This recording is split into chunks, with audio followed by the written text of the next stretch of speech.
푸틴은 두려움에 떨고 있습니다. 러시아의 지도자인 푸틴이 세계의 힘을 과시하려고 필사적으로 애쓰고 있기 때문에 당신은 이를 깨닫지 못할 수도 있지만 그는 우크라이나 전쟁이 이미 패배했다는 것을 알고 있습니다. 그리고 그는 파괴적이고 피할 수 없는 무언가가 다가옴을 깨닫고 있습니다. 하지만 중요한 건 그 무언가는 우크라이나가 아니라는 점입니다. 푸틴은 이제 자신이 시작한 전쟁보다 국민이나 군대를 더 두려워합니다. 가장 기이한 전쟁이 곧 시작됩니다. 푸틴이 러시아와 싸울 준비를 하고 있기 때문입니다. 푸틴이 우크라이나 전쟁 승리보다 러시아 내부에 더 큰 전쟁을 준비 중임을 시사하는 많은 징후들이 있습니다. 이 영상 내내 그런 징후들을 살펴볼 예정이니 끝까지 함께 해주시기 바랍니다. 하지만 푸틴이 자신의 편집증과 어떤 방식으로든 권력을 유지하려는 욕망에 사로잡히고 있다는 가장 큰 신호는 바로 지금 로스그바르디아에서 벌어지고 있는 일에서 나타납니다. 로스그바르디아는 규모와 권력이 점점 커지고 있는데 이것은 푸틴의 약함을 보여주는 신호입니다. 이해하려면 로스그바르디아가 어떤 조직인지 알아야 합니다. 이 조직은 러시아의 국가방위군으로 나라에서 그리고 더 중요하게는 푸틴이 보유한 가장 큰 국내 치안 부대입니다. 이 부대를 2016년에 직접 창설한 사람은 바로 푸틴 자신입니다. 그리고 이 조직은 이미 푸틴이 최근에 도입한 변화 이전부터 광범위한 임무와 막대한 자원을 가지고 있었습니다. 로스그바르디아는 아돌프 히틀러의 SS와 유사하다고 보시면 됩니다. 로스그바르디아와 SS 모두 지도자를 보호하기 위해 만들어진 일종의 친위대입니다. 이들은 경호원 역할을 하면서 자국 내에서 필요한 온갖 더러운 일도 처리합니다. 군대가 해외에서 싸울 때 로스그바르디아와 옛 SS는 국내 치안을 담당해 지도자의 지위를 지키는데 기여합니다. 1940년대 히틀러에게 그 결과가 어떻게 되었는지 우리는 이미 보았습니다. 푸틴이 최근 로스그바르디아의 변화들을 가한 것은 그가 권력 유지를 위해 나치 지도자처럼 편집증적으로 변하고 있음을 보여줍니다. 이는 로열 유나이티드 서비스 연구소의 수석 부연구원 윌리엄 제임스 딕슨의 말입니다. 2월 20일 키예프 포스트는 푸틴이 현재 로스그바르디아를 우크라이나 전장에서 직접 지휘할 수 있을 뿐만 아니라 러시아 내부의 위협으로부터 자신을 보호하는 데도 사용할 수 있는 평행 구조로 만들기 위해 열심히 작업 중이라고 보도했습니다. 후자는 여러 면에서 항상 로스그바르디아의 임무였습니다. 지금 우리가 보고 있는 것은 그 집단이 푸틴의 개인 군대라고밖에 볼 수 없는 형태로 더욱 발전하고 있다는 점입니다. 로스그바르디아는 이제 러시아 국방부 통제를 벗어나 운영되며 푸틴의 우크라이나 침공을 감독하는 조직보다 의사결정 관점에서 더 강력한 위치에 있습니다. 그리고 최근 푸틴 본인이 주도한 크렘린의 법령 덕분에 로스그바르디아는 그 수장인 비토르 졸로토프가 오직 푸틴에게만 보고하면 되는 수준으로 격상되고 있습니다. 하지만 왜 이렇게 하는 걸까요? 수많은 러시아 군인들이 우크라이나에서 싸우다 목숨을 잃고 있는데 푸틴이 왜 자신의 군대를 따로 만들려고 하는 걸까요? 질문을 던진 것만으로 답을 드린 셈입니다. 푸틴은 이번 전쟁이 자국의 재앙임을 알고 있으며 그 이유는 영상 후반에 설명하겠습니다. 이제 딕슨의 설명처럼 푸틴의 사고방식이 변했습니다. 러시아 대통령은 자신이 시작한 전쟁에서 패배한 사실을 알고 있습니다. 네, 전투는 계속되고 있고 러시아는 매우 느리게 진격하고 있습니다. 1차 세계대전 이후 이렇게 더딘 진격은 본 적이 없을 정도로 느리지만 어쨌든 진전은 있습니다. 하지만 그것은 러시아식 전격전이 될 예정이었으나 끝날 기미가 보이지 않는 수년간의 전투로 변질되고 말았습니다. 블라디미르 푸틴은 국민들이 지쳐있고 침공 지지가 약해진 것을 알고 있습니다. 딕슨에 따르면 로스그바르디아 강화는 푸틴이 대중 불만과 엘리트 분노로부터 자신을 보호하려 한다는 신호입니다. 현재의 로스그바르디아는 푸틴이 창설했을 때와 다릅니다. 딕슨은 로스그바르디아가 내부 치안 구조라기보다는 이슬람 혁명 수비대와 유사한 정권을 보호하기 위한 근위대가 되었다고 지적합니다. 푸틴의 이른바 국가방위군의 경우 이제는 전차 부대를 포함한 특수부대까지 구성하고 있습니다. 이것은 지도자가 내부 치안을 위해 사용하는 것이 아닙니다. 자신의 행동에 대한 대가가 다가오고 있음을 알고 통제력을 유지하기 위해 무엇이든 해야 할 때 조직하는 것입니다. 그리고 푸틴은 그 결과가 다가오고 있다는 것을 알고 있습니다. 우크라이나 침공 실패에서 비롯된 모든 압박과 제재로 인해 러시아가 받는 강력한 경제적 압박이 이제 절정에 이르고 있습니다. 푸틴 정권의 취약성에 대한 의문이 제기되는 것은 집권 이후 아마도 처음일 것입니다. 비록 푸틴을 무너뜨릴 만큼 크지는 않지만 특히 경제 문제에 관해서는 서로 다른 의견들이 표출되고 있습니다. 글로벌리스트는 푸틴과 그가 세운 엘리트들 사이에 분열이 있다고 주장합니다. 그들은 우크라이나 전쟁을 지지하는 척하고 그로부터 이익을 얻는 것에 만족하지만 실제로는 적대 행위가 끝나기를 간절히 바라고 있다고 글로벌리스트는 말합니다. 그들의 주된 관심사인 더 많은 돈을 버는 것이 러시아를, 그리고 나아가 자신을 세계 최고의 강국 중 하나로 만들겠다는 푸틴의 민족주의적이고 자기중심적인 목표와 충돌하기 때문입니다. 푸틴은 이런 지지의 변화가 느끼고 있습니다. 그는 그것이 다가오고 있다는 것을 알고 있습니다. 로즈크바르디아에서 보이는 것은 전쟁 후든, 결론 없이 몇 달, 몇 년간 계속되는 전쟁 중이든 다가올 일에 대한 푸틴의 편집증이 극에 달했다는 신호입니다. 러시아 내에서 국가안보군을 군사력으로 만드는 것만으로도 푸틴이 걱정하고 있다는 강력한 시고입니다. 로즈크바르디아가 러시아 국방부 통제를 받지 않는 것만으로도 충분히 문제가 됩니다. 딕슨의 말처럼 로즈크바르디아는 추가 분열의 촉매가 되었고, 이는 후계 구도를 더 복잡하게 하며 73세 한 남자에게 러시아 권력이 집중되고 있습니다. 하지만 그가 오래 권력을 유지할 가능성은 높지 않습니다. 푸틴은 자신이 떠나고 오랜 시간이 지난 후에도 여러 권력 집단이 러시아의 통제권을 두고 다투게 될 상황을 만들었습니다. 푸틴도 전에 후계자 문제를 언급했습니다. 2025년 5월 우크라이나의 뉴 보이스 오브 우크라이나는 러시아 다큐멘터리 러시아 크렘린 푸틴 25년을 보도했습니다. 푸틴은 영상에서 한 명뿐만 아니라 여러 명이 나와 국민이 신뢰할 사람을 선택할 수 있어야 한다고 주장합니다. 복제자에 가까운 사람이 그런 말을 한다는 것이 얼마나 터무니없는지는 둘째치고, 여기서 보이는 것은 결국 거짓말입니다. 푸틴은 후계자에 대해 신경 쓰지 않습니다. 푸틴은 오직 자신만을 신경 씁니다. 그리고 국가 근위대의 강화는 푸틴이 권력에 대한 자신의 장악력이 약해지고 있음에도 불구하고 결코 그 권력을 놓을 생각이 없다는 신호 중 하나입니다. 푸틴은 싸움을 준비하고 있습니다. 더 정확히 말하면 그는 자신이 25년 동안 구축해온 체제가 무너질 수밖에 없다는 불가피한 상황으로부터 자신을 보호하려고 시도하고 있습니다. 곧 우리는 그 문제와 자신을 조여오는 파괴적인 힘에 대해 푸틴이 느끼는 두려움의 신호들을 더 깊이 다룰 것입니다. 더 많은 통찰력을 원하신다면 더 밀리터리 쇼를 꼭 구독해주세요. 이제 푸틴 정권에 대해 이야기해보겠습니다. 국가 근위대 강화와 관련해 실제로 보는 것은 무엇인가요? 저명한 군사 분석가이자 유튜브 크리에이터인 폴 워버그에 따르면 이것은 곧 다룰 다른 징후들과 함께 전체 정권이 붕괴되고 있다는 증상이라고 합니다. 이것은 푸틴이 우크라이나 침공이 무너지고 있는 상황에서도 자신을 러시아 정치의 강인한 인물로 보이게 하려고 내부 러시아의 여론을 통제하기 위한 조치를 취하고 있는 것입니다. 그리고 우리가 해야 할 일은 과거를 돌아보는 것뿐입니다. 그러면 푸틴의 편집점적인 현재 무슨 일이 일어나고 있는지 알 수 있습니다. 워버그는 푸틴에게서 보이는 현상에 대해 역사를 살펴보면 권위주의 정권의 말기에는 오히려 정권이 그 어느 때보다 강해 보이고 초기보다 한층 더 자신감 있게 들리는 경우가 아주 많다고 말합니다. 하지만 이 힘은 연막에 불과합니다. 권력을 잃어가고 있다는 것을 아는 실패한 독재자가 만들어낸 한상입니다. 그의 약점은 전 세계뿐만 아니라 그가 통제하려는 자기 나라 국민들에게도 드러났습니다. 워버그는 말이 아니라 행동을 보라고 설명합니다. 그리고 지금 푸틴이 취하고 있는 많은 행동들은 그가 만든 정권이 무너지고 있다는 확실한 신호입니다. 이른바 국가안보부대를 오직 푸틴만이 통제하는 사실상의 군사부대로 강화하려는 시도는 그런 신호 중 하나일 뿐입니다. 또 다른 신호는 현재 평화회담에서 나타납니다. 도널드 트럼프 미국 대통령이 2025년 초 평화회담을 시작해 우크라이나 전쟁을 끝내려 압박한 뒤 우리는 푸틴도 같은 방식을 쓰는 것을 봤습니다. 그는 평화를 원한다고 말하지만 자신이 시작한 전쟁을 끝낼 의도가 전혀 없다는 것을 보여주는 행동을 하고 있습니다. 다시 말해 푸틴은 워버그가 말한 대로 행동합니다. 큰 소리를 치면서도 실제로는 자신이 말하는 것과는 정반대의 행동을 하고 있다는 것을 보여줍니다. 심지어 최근인 2월 19일에도 또 한 차례 평화회담이 끝난 직후 가디언지는 우크라이나 대통령 볼로디미르 젤렌스키와 유럽연합 EU의 한 발언을 보도했습니다. 젤렌스키는 푸틴이 협상 지연을 위해 시간 끌기를 한다고 비난했습니다. 푸틴이 우크라이나의 영토 양보 요구를 고수하고 있기 때문입니다. EU의 경우 이 연합의 외교 담당 대변인 아누아르 엘라누니가 간단히 말했습니다. 우리는 러시아가 우크라이나에 대한 끊임없는 공격을 계속하고 있음을 보고 있습니다. 러시아가 평화에 진지하지 않다는 점이 드러났습니다. 우리는 아직 러시아가 평화에 진지하게 임하고 있다는 실질적인 징후를 보지 못하고 있습니다. 워버그는 러시아가 더 이상 평화에 관심 있는 척조차 하지 않는다고 말합니다. 여기서 우리가 실제로 보고 있는 것은 워버그가 앞서 지적했던 바로 그것입니다. 푸틴은 우크라이나 영토 포기를 주장하며 강경한 태도를 보이는데 이는 정권 붕괴가 그 어느 때보다 가까워졌음을 스스로 인식해서입니다.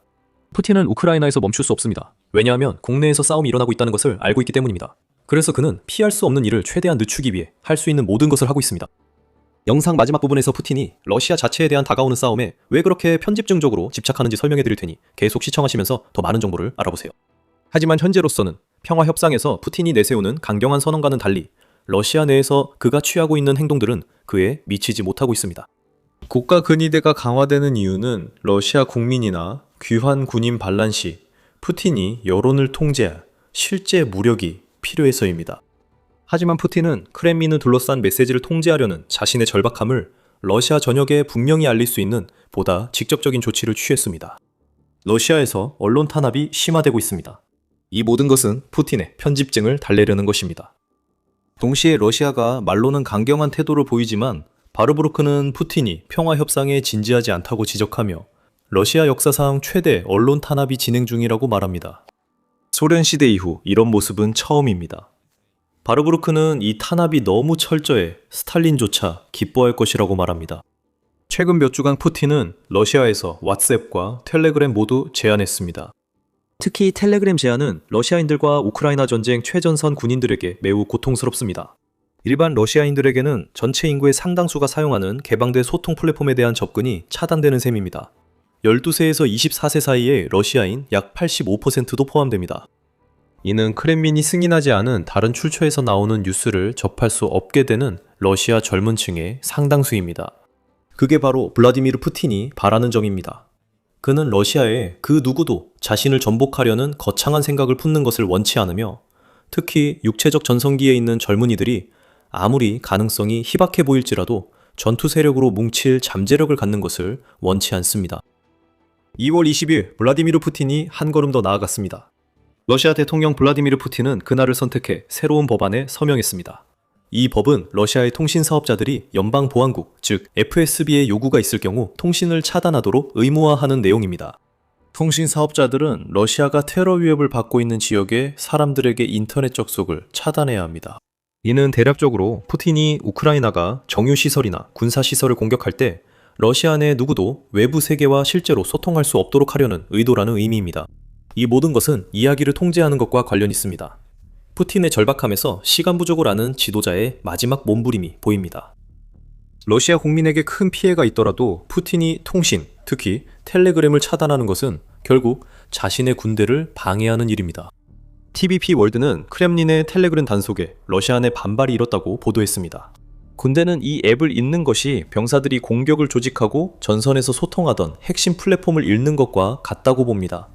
워버그는 텔레그램이 러시아 군인들이 서로 사진과 영상을 매우 빠르게 공유할 수 있게 해주어 전장에서 신속하게 대응할 수 있도록 했다고 설명합니다. 러시아 드론 조종사들에게 매우 중요했던 이유는 목표물을 빠르게 식별할 수 있었기 때문입니다. 전선의 다른 곳에서는 러시아 군인들이 텔레그램을 사용해 우크라이나의 방어 시설을 기록하고 우크라이나 진지에 대한 공격을 조직했을 것입니다. 이제 그 모든 것이 사라졌습니다. 푸틴이 자신의 군대를 방해하는 것과 거의 같은 시기에 내부 보안 부대를 강화하고 있는 것은 우연이 아닙니다. 분명히 말씀드리지만 푸틴은 텔레그램 억압이 러시아 군대에 미치는 영향을 잘 알고 있습니다. 워버그는 독재 국가가 여론 통제를 위해 군사 효율성을 스스로 약화시키기 시작하면 이는 독재자의 사고방식이 변했다는 신호라고 설명합니다. 딕슨도 로스가르디아 강화에 대해 언급하며 같은 말을 했습니다. 이는 푸틴이 전쟁 승리보다 정보 통제에 더 집중한다는 점으로 이어집니다. 우크라이나 침공은 푸틴이 피할 수 없는 일을 막기 위해 계속되고 있을 뿐입니다. 후원 권력이 무너진 지금 그가 직면한 전쟁 말입니다. 푸틴과 같은 독재자들은 국민의 지지를 받아서 권력을 유지하는 것이 아니라 엥겔스베리 아이디어스가 독재자의 국민이라고 부르는 집단을 만들어내기 때문에 권력을 유지하는 것입니다. 이들은 거의 항상 한 나라 인구의 2%에서 20% 정도에 불과한 소수입니다. 하지만 그 정도면 독재자가 권력을 유지하기에 충분합니다. 예를 들어 푸틴은 러시아 군대의 승진을 직접 챙기면서 군을 통제해왔습니다. 그는 장교와 간부들의 금전적 이익을 위해 부패를 조장했습니다. 엥겔스베리 아이디어스에 따르면 공공서비스는 모두 독재자의 선물이 됩니다. 그리고 그런 체제는 독재자가 통제하고자 하는 사람들에게 나눠줄 돈과 권력이 있을 때만 지속될 수 있습니다. 푸틴은 그 두 가지 모두를 점점 잃어가고 있습니다. 그도 그것을 알고 있으며 그래서 지금 러시아 내부에서 내부적인 이야기를 통제하려고 애쓰고 있는 것입니다. 푸틴은 자신이 러시아의 끔찍한 상황을 만들어냈다는 것을 이해하고 있습니다. 이는 현재 국가의 위치뿐만 아니라 앞으로 직면하게 될 미래에 있어서도 마찬가지입니다. 푸틴이 우크라이나에서 승리를 위해 세웠던 모든 거창한 계획들은 이미 오래전에 무너졌습니다. 푸틴은 절대 러시아의 위대한 차르들의 현대판이 되지 못할 것입니다. 왜냐하면 그가 우크라이나에서 한 일은 러시아가 결국 승리하더라도 자신의 무능함만을 증명한 것이기 때문입니다. 그 승리가 언젠가 온다고 해도 이미 러시아는 누구도 예상하지 못했던 엄청난 대가를 치렀습니다. 이 사실과 푸틴이 잔혹해진 수십만 명 군인들의 귀환에 대해 전혀 대책이 없다는 점이 합쳐져 지금의 상황이 벌어지고 있습니다. 푸틴은 자신의 권력을 유지하기 위한 전쟁이 곧 벌어질 것임을 알고 있기 때문에 통신을 차단하고 자신의 사병을 만드는 것은 결국 러시아 국민들, 어쩌면 군대마저도 반란을 일으킬 가능성으로부터 자신을 보호하기 위한 조치입니다. 랜드 연구소는 존 테프트의 2월 20일 기사에서 푸틴이 러시아에서 만든 많은 문제를 지적했습니다. 러시아 인구는 줄고 있고 전쟁은 해결에 도움이 되지 않습니다. 유엔에 두면 러시아의 인구는 현재 1억 4,600만 명에서 2100년에는 7,400만에서 1억 1,200만 명 사이로 줄어들 것으로 예상됩니다. 테프트는 러시아에서 시민사회와 야당이 이미 심하게 억압받고 있다고 지적합니다. 또한 푸틴은 귀환 군인 문제 해결책을 아직 제시하지 못하고 있습니다. 테프트는 러시아에 돌아온 참전 용사 중 약 8,000명이 이미 귀국 후 민간 범죄로 유죄 판결을 받았다고 지적합니다. 그리고 약 900명은 폭력 범죄를 저질러 최소 423명이 사망하는 결과를 낳았습니다. 이것은 푸틴이 앞으로 겪을 수 있는 상황의 요약입니다. 그의 전쟁은 이미 러시아를 약화시켰고 앞으로 더 큰 타격이 예상됩니다. 수십만 분노한 군인들이 무릎 꿇은 조국, 즉 떠날 때보다 더 독재적으로 변한 나라로 돌아오는 모습을 상상해 보십시오. 그렇게 되면 화약고 같은 상황이 벌어집니다. 군인과 국민 모두 푸틴의 전쟁이 삶에 의미 없었음을 깨닫게 됩니다. 그 분노가 바로 내전이 발발하는 핵심 요소입니다. 푸틴 통제에 맞서 국민들이 일어나는 전쟁입니다. 그리고 푸틴이 이런 사회적 격변을 막으려고 아무리 애써도 그는 결국 모든 독재자들이 몰락 전에 따르는 매뉴얼을 그대로 따르고 있을 뿐입니다. 더 많은 통제, 더 많은 억압. 이미 우크라이나 전쟁에서 거의 126만 명을 잃은 군대에 대한 사보타주입니다. 푸틴은 망가진 나라를 지배하는 것이 더 나은 내일을 위해 물러서는 것보다 낫다고 생각합니다. 국가 근위대의 강화는 푸틴이 새로운 적에 집중한다는 신호입니다. 진짜 적은 우크라이나가 아니라 러시아 자신입니다. 러시아는 푸틴에 맞서야 합니다. 그렇지 않으면 100년간 파괴가 기다릴 것입니다. 러시아는 병사들을 잃으며 피를 흘리고 있고 인구 위기에 직면해 있습니다. 이 모든 것은 푸틴 때문이며 나라의 미래 전체가 위태로운 상황에 놓여 있습니다. Control the people's minds and you can keep the Ukraine war going. That has been Putin's propaganda ploy ever since he launched the Ukraine invasion, and it has worked out well for him so far. But propaganda only works when your allies all stick to the story, and that isn't the case for Putin anymore. Kremlin propaganda has backstabbed Russia's leader by admitting that the Ukraine war has already been lost. The unthinkable has happened, and it's all over for Putin's deceptive game. And there is one man who is at the center of it all. Vladimir Solovyov. Long one of the Kremlin's most reliable and virulent propagandists, Solovyov has conducted a massive turnaround on state TV that has exposed everything that the Kremlin is doing to wreck the Russian economy. The man who only a few days ago was telling Putin and his cronies that they should be bombing London has started sharing the numbers, facts and opinions of everyday Russians as they struggle to come to grips with the impact that Putin's Ukraine invasion has had on them.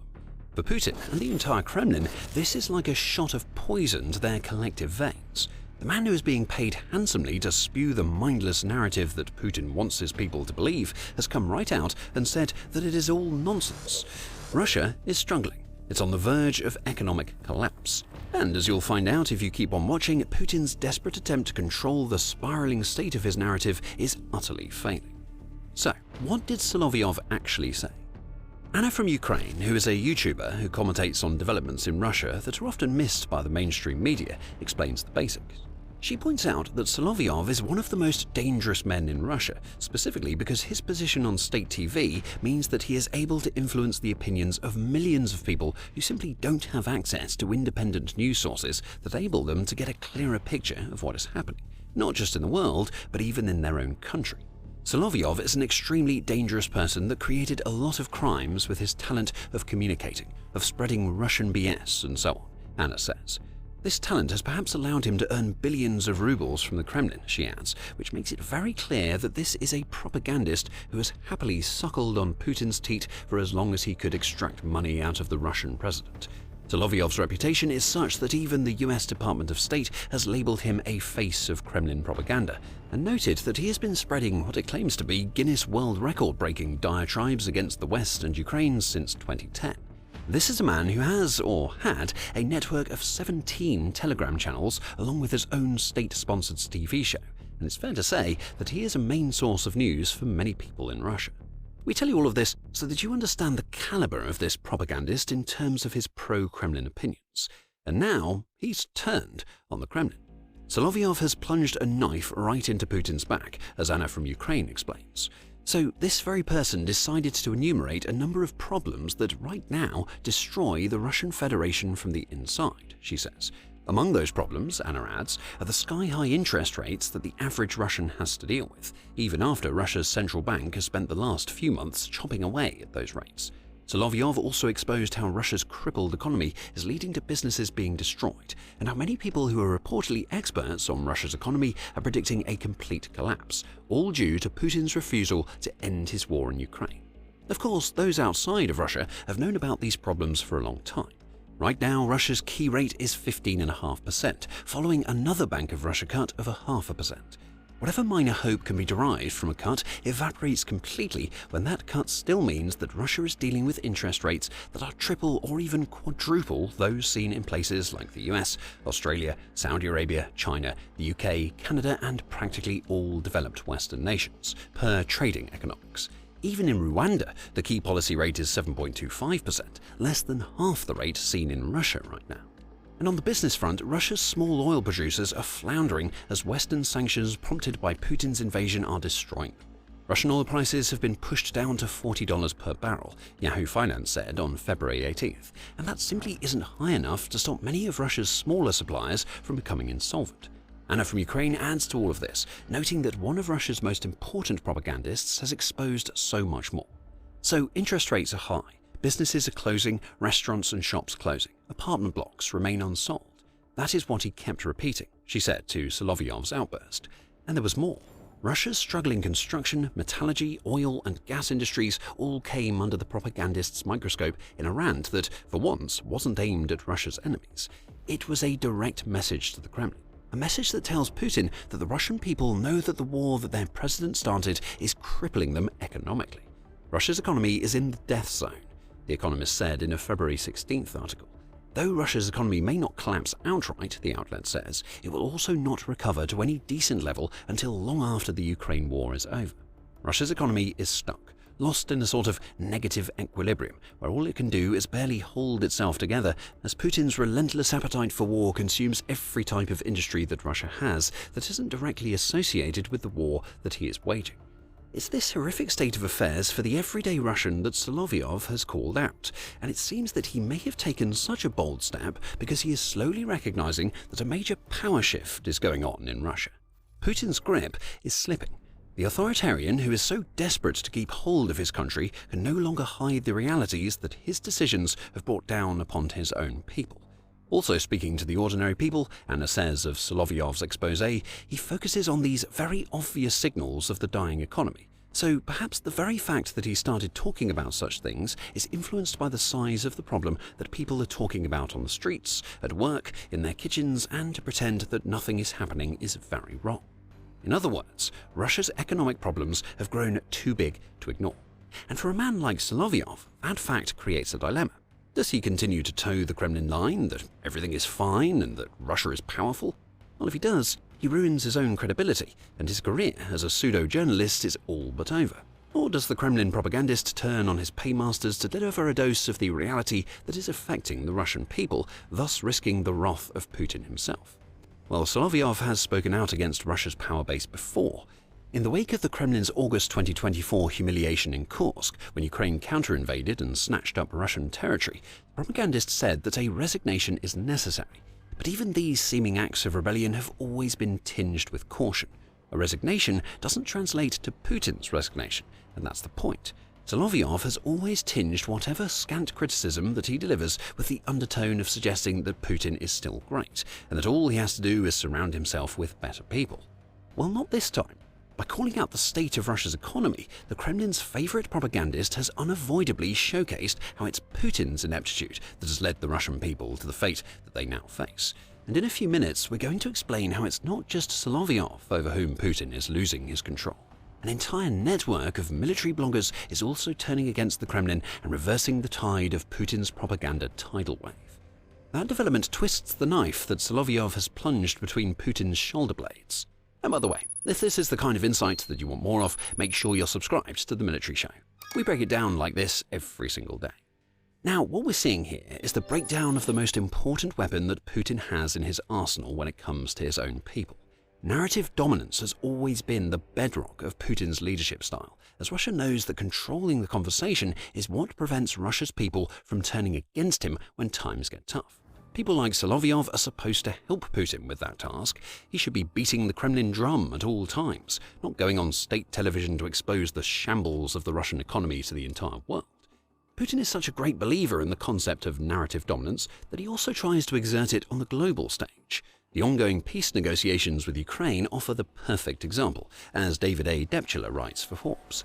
His strategy now depends less on decisive battlefield success and more on convincing the world, particularly the United States, that Russian victory is inevitable, that continued support for Ukraine is futile, and that pragmatic Americans would be wiser to prepare for profitable normalization than prolonged confrontation. Depchler says, "It's lies upon lies, and every single tall tale that comes out of Putin's mouth gets added to an entire tapestry of whoppers that the Russian propaganda machine is supposed to keep clean. Even one thread out of place could lead to that entire tapestry crumbling, and that, more than anything else, is why a major propagandist exposing the Kremlin's inadequacies is so damaging to Putin. A thread has been pulled. The tapestry begins to unweave." Now, the damage is being done to Putin, and it has led him down some desperate roads in recent days. We'll dig into that soon. But before we do, Solovyov turning his back on the Kremlin is clearly a watershed moment. Definitely for the first time during Putin's regime, Anna from Ukraine says of Solovyov's betrayal, adding, "And it symbolizes the loss of Putin's control, because in Russia, people rarely express their opinions openly, and usually they receive their opinions from the state TV, from the popular vloggers that were allowed by the Kremlin regime. What does it mean when the opinion former is feeding information to the people that makes them wake up to the fact that it's the Kremlin's fault that they're struggling in the first place? Well, certainly not anything that the Kremlin is going to want to see. And if Solovyov keeps on doing what he has started to do, more Russians are going to see that it is their own government that is hurting them due to Putin's insatiable lust for war with Ukraine. Maybe the turncoat propagandist will focus on how Putin is stealing more money from the average person's pocket by way of taxation, all to keep on funding his ridiculous war. Asia News has exposed all of this, as it points out in a February 18th piece that municipal service rates across Russia rose by between 8 and 12% on average in 2025. And that's on top of VAT being increased by 1.7% on all products on January the 1st, all of which has led to sharp increases in consumer goods that Russia's people could barely afford in the first place. Even good propaganda can only hide what's happening in Russia for so long. A propagandist actually delivering the reality to the people who form their entire opinions based on what he says is a death sentence for the Kremlin. So where does all of this leave Putin? Well, we told you earlier that his control is slipping, that he's going to do anything that he can to maintain it. Russia's leader is getting desperate to keep his narrative in play, and that has led to him making what may be the dumbest move that he's ever made since he launched his Ukraine invasion. Putin has banned Telegram. Yep, and that means that many of the voices that constantly spoke out in support of the Kremlin's policies, making money from doing so in the process, have been silenced. And make no mistake about it, that amounts to a legion of propagandists who are now furious at the Kremlin for taking away their source of income. And to add a little context to why the Telegram ban is so desperate, you need to know a little bit more about just how ubiquitous this social media platform is in Russia. Over 100 million Russians use the app, the New York Times reports, and around 60 million of those users check Telegram every day. Beyond state TV and newspapers, Telegram is one of the main sources of news for the Russian people. And remember, Solovyov himself has 17 Telegram channels, so he and the Kremlin clearly saw how valuable the platform could be from a propaganda perspective. However, that value is only there for the Kremlin as long as it can control the narrative being spun on Telegram, and that's where things have fallen apart for Putin. As military bloggers report more information that the Kremlin wants to give away, and Telegram opens up opportunities for Russians to find opinions other than the Kremlin party line, it was almost inevitable that a crackdown would come. And it has. And plenty of Russian propagandists are furious about it. The fury from Russia's military bloggers in particular has been immediate. The Kyiv Independent reported on the anger that is spreading among Russia's less traditional propagandists, noting that many are calling on the Kremlin to stop depriving them of their platform in the wake of the Telegram ban and a similar ban on the use of WhatsApp in Russia. Fighter Bomber, who was one of the more notable Russian military bloggers on Telegram, sums up the general mood with a sarcastic statement. "Unfortunately, we can't cut off Starlink for the Hochli," he said, using a slur that Russia's bloggers like to use against Ukraine soldiers. "But we can cut off Telegram for Russians. And if we can, well, why not?" Why not indeed, from Putin's perspective. With Telegram gone, the Kremlin can push Russians toward the state-controlled Max app, and perhaps more importantly, it can try to stop Russian people from getting news from sources that aren't necessarily Kremlin-approved. Even some of Putin's most vocal fans are up in arms about the Telegram ban, Bloomberg reported on February the 17th. The outlet says that cutting off access to this particular app may be a bridge too far for many Russians. And interestingly, some major hitters have even come out against the move. Putin's favorite mouthpiece, Dmitry Peskov, has called the loss of Telegram a shame. And wouldn't you just know it, Solovyov has also complained during a live stream that his numbers have taken a steep decline in the wake of Putin's Telegram ban. Military bloggers matter to the Kremlin. And when they're doing their jobs the way that the Kremlin wants them to, those bloggers serve as important cogs in the Russian propaganda machine. They are Putin's digital foot soldiers, CNN said back in 2023, and many have sources deep within the Russian armed forces and associated paramilitary groups, such as Wagner. The BBC adds that these bloggers are popular with Russia's readers because they often provide more information about what's happening in Ukraine than Russia's state media. Of course, they also make plenty of money while doing it, so we can't ignore that so many are angry at the Kremlin for the Telegram cutoff because they're losing their sources of income. And perhaps that's why Putin wants to shut the military bloggers down. They know too much, they say too much, and with many having audiences in the hundreds of thousands or even the millions, they're influencing the Russian people too much. Remember, Putin's entire reign is predicated on his ability to always control the narrative. When Russia has what the Kremlin might look upon as loose cannons operating on social media, more of the threads on that tapestry of lies we talked about earlier start to come loose. Russia has already started turning against these blogging propagandists toward the end of 2025. And as the Carnegie Endowment noted in December, several had found themselves classed as foreign agents or charged with crimes under Russia's repressive extremism laws. The endowment even says that this fight against its former propaganda machine is calculated, noting that it gives the Kremlin the chance to create an impression that it is trying to silence the voices of pro-war radicals after 4 years of fighting that have left everyday Russians tired of Putin's invasion. However, the state steamroller wasn't fast enough to crush Solovyov. And now that he has turned against the Kremlin, Putin's desperation is on the verge of turning into outright despair. Who can he trust, if not the man that the Kremlin put on state TV to deliver the messages that the Kremlin wants the Russian people to hear? How is Putin supposed to control the narrative when the very peddlers of that narrative aren't towing the line? These are questions that Putin never wanted to answer, and everything that we're seeing now in terms of his attempts to repress the flow of information in Russia amounts to the actions of a leader who knows that his days are numbered. Russia is the country that suffers from the madness of its leader, to whom all of its population delegated their rights and freedoms, Anna from Ukraine says, when wrapping up her video about Solovyov's actions. Maybe the once Kremlin-favoring propagandist has realized that fact, and he's decided that using his platform to bring power to the people, or at least expose what they're going through, is more important than saying what Putin wants him to say.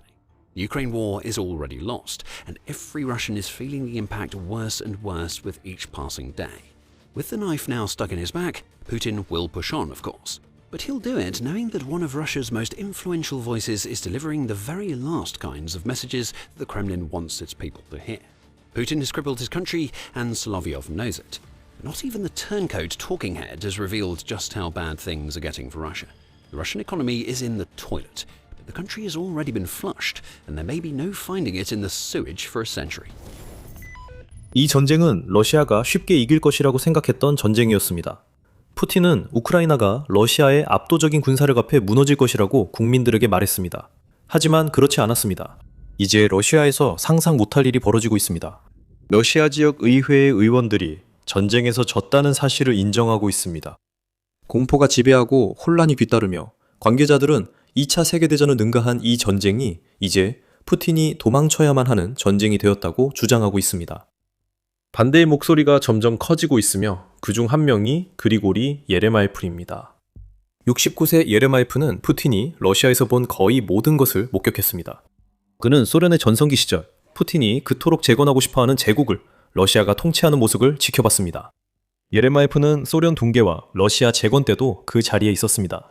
푸틴의 권력 장악 역시 이 정치인의 눈앞에서 일어났고 이제 우크라이나에서 4년간의 전쟁 끝에 예레마예프는 러시아 지도자와 자신의 의회 동료에게 강력한 메시지를 전달했습니다.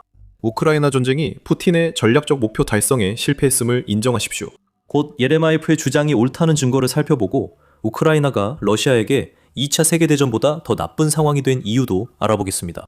하지만 그 전에 예레마예프의 발언을 자세히 살펴봐야 합니다. 2월 5일 RFP 뉴스에 따르면 러시아 정치인 예레마예프는 동료들 앞에서 우크라이나 전쟁의 목표가 달성되지 않았을 뿐만 아니라 이제는 근본적으로 달성할 수 없게 되었다고 밝혔습니다. 즉, 러시아는 승리할 수 없습니다. 푸틴이 전쟁을 계속하는 이유는 멈추면 러시아의 침략에 맞서리라 생각지 않았던 나라에 패배한 대통령으로 역사에 남기 때문입니다. 이 발언들이 논란이라는 표현은 너무 약합니다. 국제 엠네스티에 따르면 푸틴의 전쟁에 평화적으로 항의하는 이들은 크렘린에 의해 그들의 입을 막기 위해 조작한 혐의로 자주 기소됩니다. 경찰을 폭행했다는 허위 주장이 자주 제기됩니다. 푸틴은 국회의사당에서 발언한 국회의원에게는 이런 수법을 쓸 수 없습니다. 하지만 크렘린은 반전 목소리에 자주 그러듯이 증오선동 혐의를 주장할 수 있습니다. 크렘린은 예레마예프가 푸틴에 대해 공개 발언한 것을 이유로 그를 반역자로 몰 수 있습니다. 하지만 이런 혐의들은 예레마예프가 한 행동의 상징적인 힘을 바꾸지 못할 것입니다. 그는 동료들 앞에 섰습니다. 많은 이들이 푸틴의 관심을 원했지만 예레마예프는 모두가 대통령에게 숨기려던 현실을 드러냈습니다. 예레마예프의 말이 반란을 일으켰고 러시아 의회에서 그와 뜻을 같이 하는 이들이 하나로 일어나 푸틴의 터무니없는 전쟁이 실패였다고 선언하며 용기를 보였다고 말씀드리고 싶습니다. 하지만 안타깝게도 그런 일은 일어나지 않았습니다. 예상대로 이른바 정치인들, 아니 좀 더 정확히 말하면 푸틴을 기쁘게 하려고 아부에만 몰두하는 출세주의자들은 예레마예프를 입막음하기로 선택했습니다. 예레마예프가 말을 시작하자 다른 의원들이 고함치며 말을 막았습니다. 그의 마이크는 가려진 후 바로 꺼졌습니다. 이는 크렘린이 그 정치인이 깨트리고 있던 내러티브를 통제하려는 절박함을 보여주는 장면이었습니다. 이것은 정치가 아닌 권력입니다. 푸틴의 실패보다 그의 심기에 더 신경 쓰는 정치인들이 진실을 말하는 반대 목소리를 억누르려 애쓰고 있습니다. 하지만 그들은 빨리 움직이지 못했고 그 목소리는 계속 울려 퍼졌습니다. 그 말은 많은 러시아인과 예레마예프를 비난한 의회의 아첨꾼들도 동의할 만한 내용이었습니다. 푸틴의 전쟁은 실패했고 지금도 마찬가지입니다. 그리고 이제 푸틴이 할 수 있는 일은 전쟁을 계속 이어가는 것뿐입니다. 지금 방향을 바꾸는 것은 바로 예레마예프가 말한 대로 푸틴을 자신이 시작한 전쟁에서 패배한 대통령으로 보이게 만듭니다. 예레마예프는 잘못으로 처벌받았습니다. RFU 뉴스에 따르면 그 정치인은 발언 후 언론의 자유 남용 혐의로 기소됐습니다. 너무 터무니없어 웃음이 나올 정도입니다. 언론의 자유라뇨. 텔레그램과 같은 소셜미디어 플랫폼이 폐쇄되고 있는 나라에서 말입니다. 바로 그 이유는 언론이 러시아 국민들에게 우크라이나에서 실제로 무슨 일이 일어나고 있는지 알릴 기회를 제공하기 때문입니다. 푸틴의 캠페인에 대해 작은 의심조차 표현하는 것이 반역과 다름없는 정치 체제에서는 언론의 자유란 존재하지 않습니다. 예레마예프는 적어도 지금으로서는 가볍게 넘어간 것처럼 보입니다. 정치인의 연설이 있었던 지역인 사마라의 법원은 예레마예프에게 그의 발언에 대해 3만 루블, 즉 약 388달러의 벌금을 부과했습니다. 러시아 선거감시단 X계정은 더 많은 세부 정보를 제공하며 예레마예프의 연설이 사마라 주 의회에서 이루어졌고 예레마예프가 푸틴 본인도 우크라이나 침공이 실패였고 실수였다는 것을 알고 있다고까지 말했다고 언급했습니다. 이 반체제 인사의 발언은 7분간 격렬한 논쟁을 일으켰습니다. 러시아의 지역 매체는 이 정치인이 항상 반항적인 인물이었다고 덧붙이며 그는 푸틴의 전쟁을 인간의 삶과 운명을 갈아버리는 일이라고 부를 만큼 용감했다고 전했습니다. 이것은 푸틴 측근에 대한 소극적 비판이 아니었습니다. 예레마예프의 발언은 러시아 지도자를 직접 겨냥했으며 푸틴이 아무리 법을 만들어도 반대자를 침묵시킬 수 없음을 보여줍니다.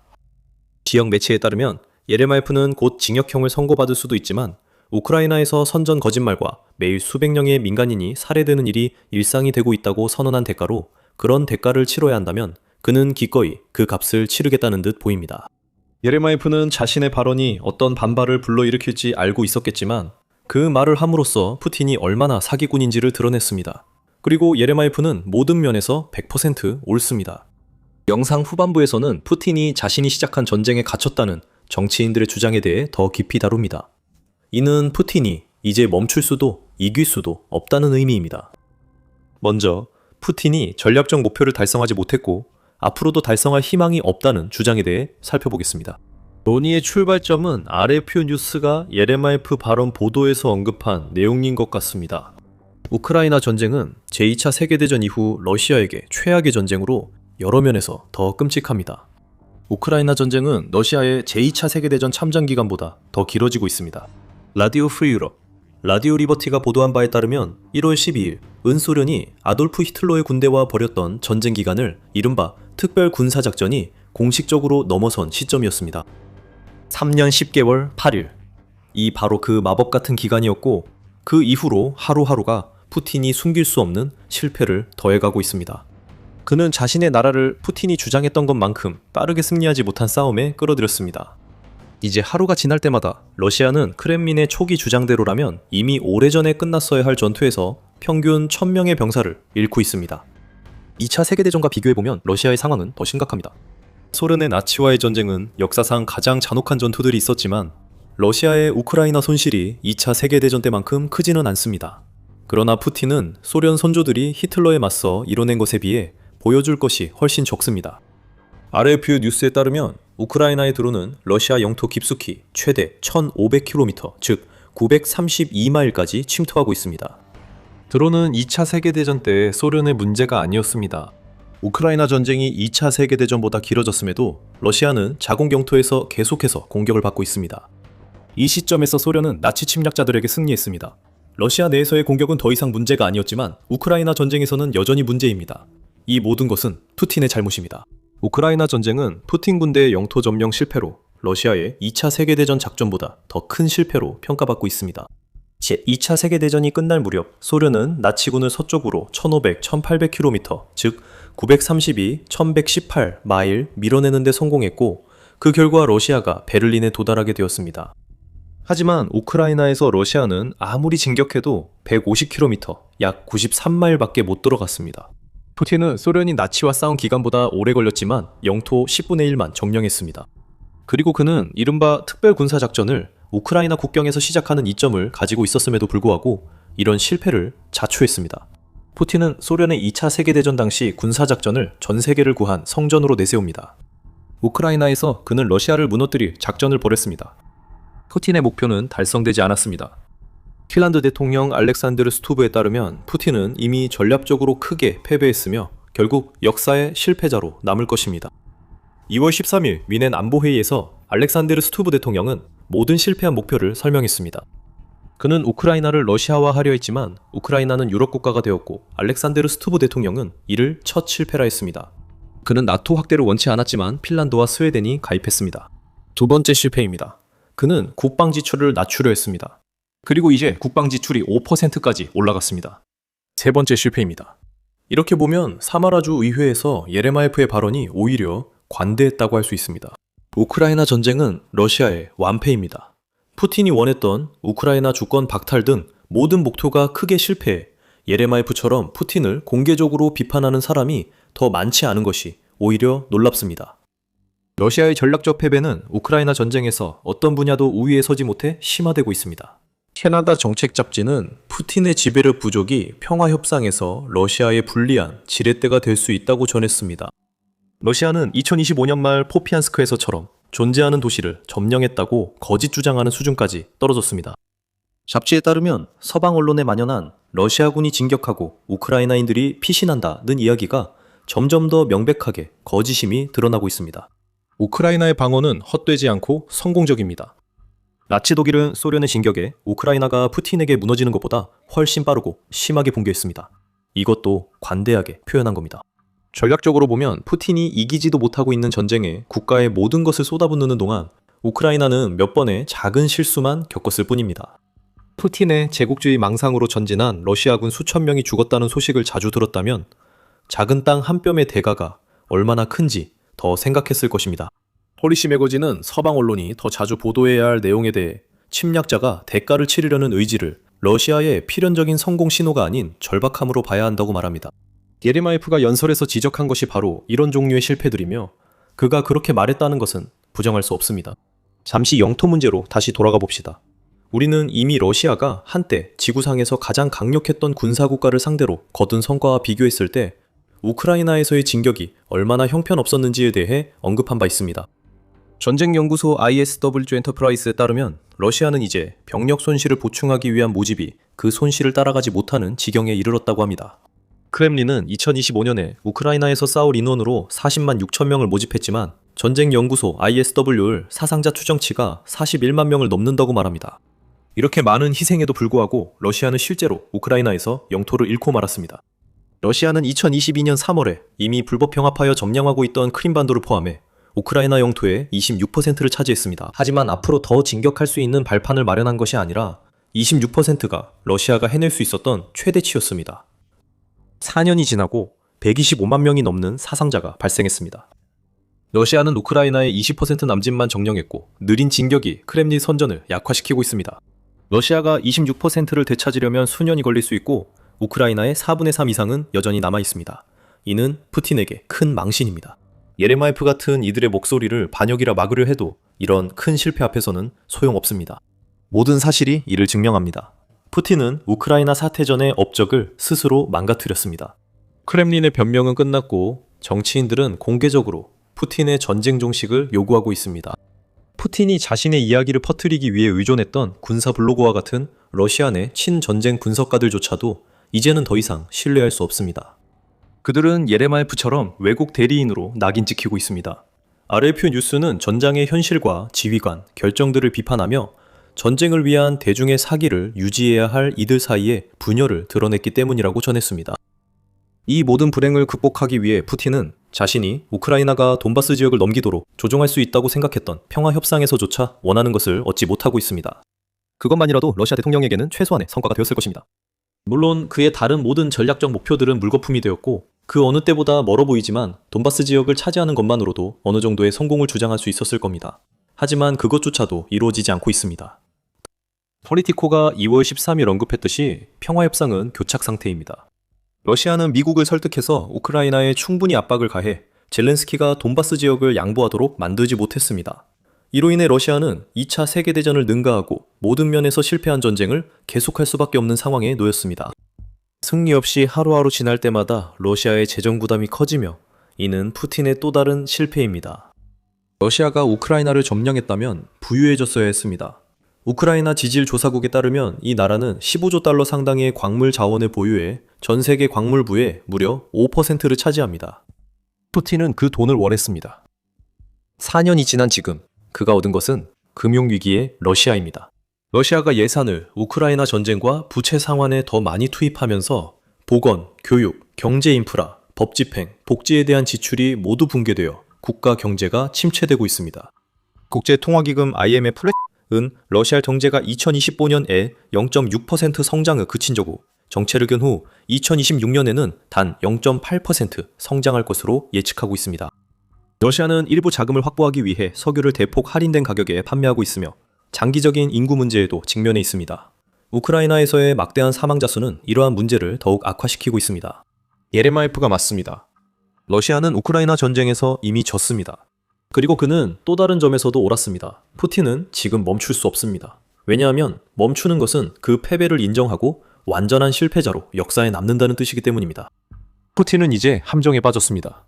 피터 디킨슨도 2월 12일 애틀랜틱 카운슬 기고문에서 같은 주장을 하며 푸틴의 목표는 아마도 그가 우크라이나에서 달성하려는 다른 어떤 것보다도 자신의 업적을 남기는 것이라고 지적했습니다. 푸틴은 소련 붕괴라는 부당함을 되돌리고 러시아 제국을 부흥시키는 것이 자신의 역사적 사명이라 믿고 있습니다. 디킨스는 푸틴이 우크라이나를 국가와 민족으로서 없애야 한다고 스스로를 설득했다고 썼습니다. 이 집착이 푸틴의 행동을 좌우했고 결국 지금과 같은 승산 없는 상황에 이르게 했다고 디킨스는 주장합니다. 예레마이프는 이 모든 것을 꿰뚫어보고 있습니다. 영상에 처음에 말씀드렸듯이 이 정치인은 푸틴이 25년이 넘는 통치 기간 동안 해온 모든 일을 지켜볼 만큼 나이가 많으며 그는 푸틴의 강인한 척하는 겉모습을 꿰뚫어보고 있습니다. 푸틴은 실패에 대한 심판을 미루기 위해 우크라이나 전쟁을 계속하며 그날이 오기 전 자신이 죽을 수도 있다고 믿는 듯합니다. 그의 모든 시도는 우크라이나뿐 아니라 유럽과 나토도 강하게 했으며 국민 통제력은 약해지고 있습니다. 푸틴이 우크라이나에서 사용한 내부 선전이 그의 사방에서 무너지고 있습니다.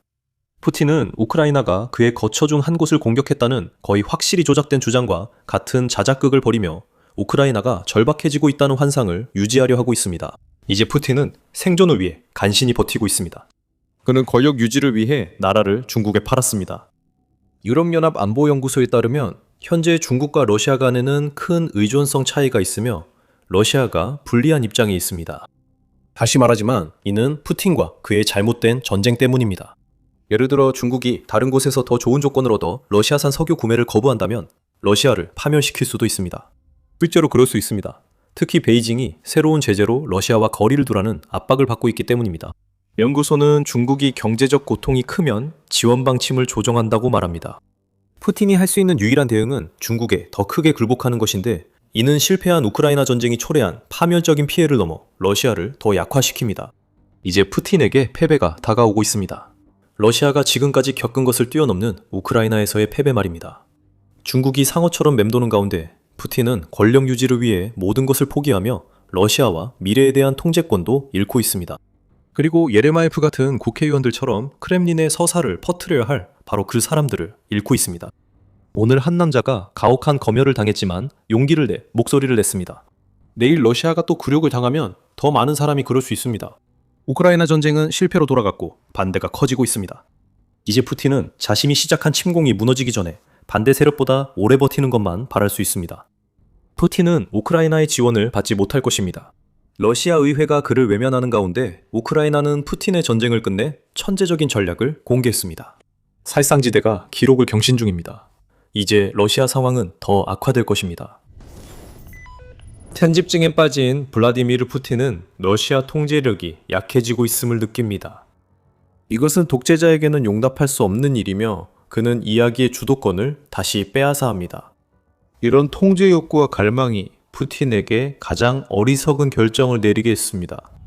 푸틴은 우크라이나에 있는 자신의 군대를 지탱해주던 단 한 가지를 빼앗아 버렸고 이제 군인들은 크렘린에 분노하고 있습니다. 그리고 이 모든 것은 두 단어로 귀결됩니다. 텔레그램과 왓츠앱입니다. 푸틴은 자신의 편집증에 너무 사로잡혀서 이 두 소셜미디어 서비스를 모두 금지하는 놀라운 결정을 내렸고 자신과 측근들이 내세우는 크렘린 승인 버전으로 대체하려 하고 있습니다. 이것은 푸틴이 권력과 자신감을 과시하려는 시도입니다. 그는 우크라이나 전쟁과 자신의 대통령직, 러시아의 역사가 쓰일 때 그 펜을 자신이 쥐려 합니다. 하지만 이것은 자신감이나 권력과는 거리가 멉니다. 이런 결정들은 통제력을 잃고 있다고 느끼는 독재자가 내립니다. 적들이 기회를 엿보고 사람들이 수군거림을 하는 노쇠한 독재자입니다. 이제 푸틴이 가장 두려워할 대상은 우크라이나의 병사들입니다. 그들은 다시 한번 중요한 통신 수단을 잃었습니다. 잠시 후 그 병사들 이야기를 다시 하겠습니다. 먼저 최근 푸틴의 흥미로운 결정들을 살펴보겠습니다. 2월 10일 CNN은 크렘린이 텔레그램 메신저 앱의 접근을 제한하기 시작했다고 보도했습니다. 텔레그램은 러시아에서 단연코 가장 인기 있는 앱 중 하나입니다. 스태티스타에 따르면 16세 이상 러시아 인구의 78% 이상 이 텔레그램을 사용하고 있으며 왓츠앱이 73.9%로 그 뒤를 바짝 쫓고 있습니다. 크렘린은 이번 금지가 러시아 시민 보호를 위한 것이라고 모호하게 주장했으며 텔레그램이 러시아 당국이 범죄 및 테러로 간주하는 견해를 공유할 수 있는 플랫폼을 제공했다는 이유로 텔레그램 자체에 책임이 있다고 비난했습니다. 즉, 러시아인이 텔레그램에서 보는 내용이 꼭 크렘린 입장과 같지는 않습니다. 텔레그램은 또한 금지된 콘텐츠를 앱에서 삭제하지 않았다는 이유로 크렘린으로부터 6,400만 루블, 즉 약 82만 8천 달러에 달하는 벌금도 부과받고 있습니다. 크렘린의 제한 조치는 2월 10일부터 시행되었고 그 결과 수천 명이 앱이 제대로 작동하지 않거나 평소보다 훨씬 느리게 실행된다고 불평했습니다.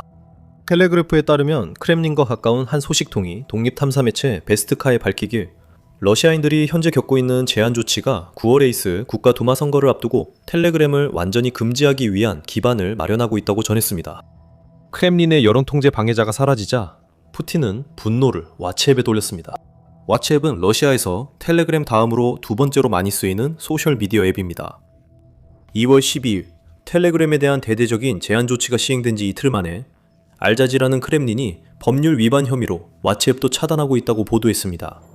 푸틴의 대변인 드미트리 페르스코프는 이번 조치가 왓츠앱이 러시아 법을 준수하지 않으려는 태도 때문이라고 주장했습니다. 번역을 다시 해볼까요? 이건 명백히 푸틴식 표현입니다. 즉, 와, 왓츠앱이 내가 러시아 사람들이 내 마음에 안 드는 말을 못하게 막는 걸 허락 안 한다는 뜻입니다. 왓츠앱 금지는 그리 놀랍지 않습니다. 크렘린은 2025년부터 이 앱에 대해 조치를 취해왔고 그 결과 연말쯤에는 러시아 내 많은 사람들이 가상 사설망, 즉 VPN의 도움 없이는 접근할 수 없는 상황이 되었습니다. 비슷한 차단 조치는 페이스북, X, 인스타그램에도 적용되었습니다. 그리고 유튜브조차도 크렘린의 강경한 온라인 서비스 차단 조치에서 예외가 아니었습니다. 크렘린이 공개한 것보다 더 많은 정보를 제공할 가능성이 있는 서비스는 모두 차단됐습니다. 러시아 국민들은 분노하고 있습니다. 그리고 그 나라의 군인들은 더욱 그렇습니다. 걱정 마세요. 크렘린의 해결책이 있습니다.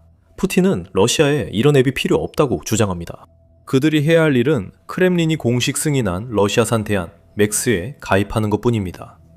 이 앱은 모든 소셜미디어 기능을 제공하지만 사용자의 모든 행동과 말이 크렘린의 감시를 받는다는 대가가 있습니다. 러시아는 맥스를 텔레그램, 왓츠앱 등 앱의 애국적 대안으로 홍보하며 유명인들에게 루블을 주고 팔로워에게 앱 홍보를 시키고 있습니다. 러시아 당국은 맥스를 고고스 루기에 통합하려고 합니다. 고고스 루기는 정부 플랫폼 접속, 요금 납부, 문서 서명이 가능한 러시아 온라인 포털입니다. 이렇게 맥스는 기본 공공 서비스의 관문이 됩니다. 모든 것이 통제와 관련되어 있습니다. 이 부분은 영상에서 다시 다루겠습니다. 지금 텔레그램과 왓츠앱 금지 조치가 전선 곳곳에서 큰 혼란을 일으키고 있습니다. 러시아 군인들은 또 하나의 중요한 소통 수단을 잃어 희생되고 있습니다. 물론 우리는 군인들에게서 직접 많은 이야기를 듣지 못하고 있습니다. 그들은 우크라이나의 고기 분쇄기에서 처참하게 희생되고 있습니다. 그러나 소수의 생존포로만이 자신의 이야기를 할 기회를 가집니다. 텔레르크르프에 따르면 왓츠앱, 텔레그램 등으로 군인들과 소통하는 러시아 군사 블로거들은 푸틴의 편집증이 전선 상황에 미친 영향에 대해 언급했습니다. 공격이 계속되면 수천 명의 본인들이 통신 없이 남겨져 치명적 결과를 초래할 것이라고 텔레그램 110만 팔로워를 보유한 아르안겔 스페추나즈 채널이 전했습니다. 또 다른 주요 군사 블로거는 크렘린을 겨냥했지만 푸틴 이름은 언급하지 않았습니다. 개고르 쿨모고로프는 팔로워들에게 아무데서나 권력을 잡은 사람들이 크렘린 관리들을 악명 높은 헤이그로 끌고 가기 시작하면 아무도 한마디도 하지 않을 것이라고 말했습니다. 이는 러시아가 전쟁 범죄를 저질렀다는 것을 이상하게도 인정하는 듯한 발언입니다. 국수주의적 성향으로 알려진 한 군사 블로거가 한 말입니다. 하지만 러시아 군인들이 왜 지금 푸틴에게 분노하고 있는지에 대한 가장 명확한 설명은 군사특파원 알렉산드르 슬라트코프의 말에서 찾을 수 있습니다. 슬라트코프는 서방은 이미 스타링크 장애로 우리를 이틀 동안 넉다운시켰고 이제는 이 지휘 통신 채널마저 차단하고 있다고 설명합니다. 그럼 우리는 도대체 어떻게 이기라는 겁니까? 무슨 도구로요? 라고 슬라트코프는 말합니다. 보잘것없는 장비와 TA-57 야전 전화기뿐입니다. 의견을 간신히 밝힌 한 군인도 비슷하게 말합니다. 전선이 충격에 빠졌습니다. 스타링크가 사라지고 텔레그램도 방해받고 있습니다. 어떻게 싸우라는 건가요? 전속으로요. 더 큐브 인디펜던트는 러시아 친전쟁 텔레그램 채널에 널리 퍼진 메시지에서 한 군인이 이렇게 말했다고 보도했습니다. 제 말은 그게 러시아의 우크라이나 전략과 같다는 뜻입니다. 소련 시절 전차와 무기가 전장에 나오니 TA-57 같은 야전 전화기도 쓸 수밖에 없습니다. 블라디미르 푸틴은 결국 우크라이나 전쟁이 1960년대에 벌어지고 있다고 생각하는 것 같습니다. 스타링크 언급은 더 자세히 볼 필요가 있습니다. 블라디미르 푸틴이 자신의 병사들로부터 두 개의 중요한 통신 플랫폼을 빼앗아간 것만으로도 충분히 심각한데 그 이유는 오직 푸틴이 자신의 내러티브에 반하는 모든 것에 극도로 두려움을 느끼기 때문이라고밖에 설명할 수 없습니다. 러시아 대통령은 일론 머스크와 스페이스X가 러시아 스타링크 접근을 차단한 지 며칠 만에 이 결정을 내렸습니다.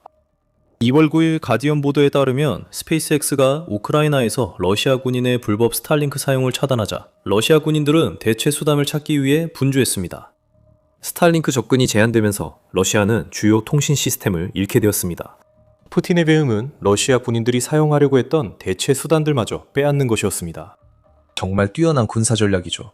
러시아가 지금까지 우크라이나에서 125만 명이 넘는 병력을 잃은 것도 놀랄 일이 아닙니다. 비꼬는 게 아니라 이번 조치로 푸틴이 일부러 군대를 망치는 것처럼 보입니다. 하지만 크렘린이 워스애프 금지와 텔레그램 제한을 한 진짜 이유는 따로 있습니다. 실제로 이것은 권력을 놓지 않으려는 노인의 마지막 발악입니다. 곧 그 이유를 설명하겠습니다. 여러분은 밀리터리 쇼를 시청 중입니다. 저희는 헤드라인이 아닌 전체 그림을 전합니다. 구독해 최신 정보를 받아보세요. 푸틴의 논리로 돌아가서 우리는 두 가지 측면을 살펴봐야 합니다. 하나는 크렘린의 공식 입장이고 다른 하나는 이 모든 일의 진짜 이유입니다. 푸틴 측근들은 왓츠앱과 텔레그램 제한이 주로 보안 때문이라고 전했습니다. 우리가 앞서 언급했듯이 크렘린은 두 앱 모두 범죄성 콘텐츠의 공유를 허용한다고 주장하고 있으며 이 앱들이 평범한 러시아인의 데이터를 정부가 맥스를 통해 보호하는 것보다 더 신뢰할 수 없다고 선전하고 있습니다. 러시아의 인터넷 규제 기관인 로스콤나드조르도 BBC에 따르면 보안 문제를 언급했습니다. 또 다른 러시아 관리인 안드레이 스빈토프도 러시아가 메타를 테러 조직으로 지정했기 때문에 특히 워스앱에 대한 이런 강경 조치가 절대적으로 정당하다고 주장한 것으로 인용되었습니다. 러시아는 인터넷 접근 단속이 친서방 플랫폼을 벗어나려는 더 큰 움직임의 일부임을 숨기지 않습니다. 텔레그래프에 따르면 푸틴과 그의 완전한 통제 욕구의 또 다른 연장선인 로스콤나드조르는 오랫동안 러시아가 서방의 어떤 영향력도 받지 않는 주권 인터넷을 가져야 한다고 주장해왔습니다. 다시 강조하지만 서방 영향력에서 벗어나면 푸틴이 원하는 철의 장막 밖 실제 상황을 러시아 국민들이 이해할 기회가 줄어듭니다. 결국 이것이 푸틴의 편집점적인 결정의 진짜 목적입니다. 텔레그램과 왓츠앱은 이미 제한됐고 곧 금지될 예정입니다. 푸틴이 우크라이나 상황을 국민에게 숨기를 하기 때문입니다. 크렘린은 군사 블로거들의 목소리를 잠재우고 싶어 합니다. 이들은 종종 전쟁을 지지하지만 크렘린이 국민들에게 알리고 싶어하는 것보다 훨씬 더 많은 전선의 정보를 공유하고 있기 때문입니다. 그리고 곧 알게 되겠지만 이 모든 일로 인해 가장 큰 고통을 겪게 될 사람들은 바로 전선에 있는 그 군인들입니다. 모스크바 타임즈에 따르면 푸틴이 통제하지 못하는 독립 언론 등 러시아 주요 언론들은 텔레그램 채널을 운영하며 많은 매체가 이 앱에만 기사를 올리고 있습니다. 이로 인해 텔레그램이 다양한 소식을 한 곳에서 볼 수 있는 원스톱 뉴스 플랫폼이 되었다고 매체는 전했습니다. 그리고 이 앱은 사용자가 보는 게시물을 알고리즘이 아닌 시간 순서대로 보여주기 때문에 크렘린이 텔레그램을 통해 사람들에게 선전물을 강제로 주입하는 것은 매우 어렵습니다. 그래서 이 앱은 없어져야 합니다. 푸틴의 디지털 불신을 상징하는 크렘린이 승인한 변형 앱으로 대체되는 것입니다. 사이버 매거진에 따르면 맥스는 크렘린의 국가 통제 감시 인프라 벽의 또 하나의 벽돌에 불과할 것이라고 합니다. 이 앱은 중국 위챗을 모델로 했으며 위챗도 비슷한 도구로 비난받았습니다. 우리는 푸틴이 다시 한번 시진핑의 뒤를 따르고 있는 모습을 보고 있는 것 같습니다. 이 과정에서 러시아가 중국의 동생이 되었다는 인식을 의도치 않게 강화하고 있습니다. 크렘린궁은 맥스로의 전환이 감시나 언론 통제와 관련이 있다는 주장에 근거 없다고 일축합니다. 크렘린궁은 걱정하지 말라고 합니다. 푸틴이 공무원, 학생, 교사에게 맥스 사용을 의무화했고 곧 기본 공공 서비스 접근에도 필수가 될 예정이지만 이는 감시 앱이 아니라고 주장합니다. 텔레그램과 왓츠앱 등 모든 경쟁 앱을 금지하는 것은 주장에 힘을 실어주지 않습니다. 이것은 푸틴이 러시아 국민을 디지털로 고립시키고 허위 뉴스와 선전에 가두어 권좌를 유지하려는 또 다른 시도입니다. 왓츠앱은 푸틴 결정 후 발표한 성명에서 이를 100% 분명히 했습니다. 오늘 러시아 정부는 국민을 국영 감시 앱으로 유도하려고 왓츠앱을 완전히 차단하려 했습니다.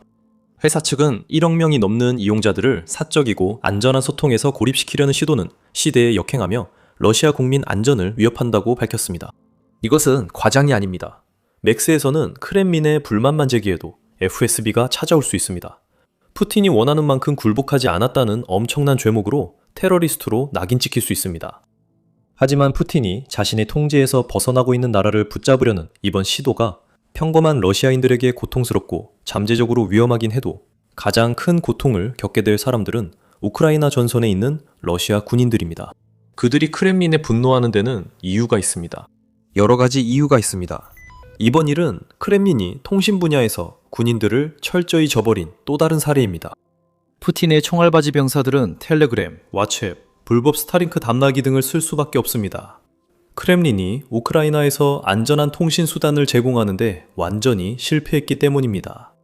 러시아 군인들은 거의 4년 동안 우크라이나에서 싸워왔지만 텔레그래프 보도에 따르면 여전히 그들이 사용할 수 있는 국내에서 생산된 안전한 통신 시스템조차 제공받지 못하고 있습니다.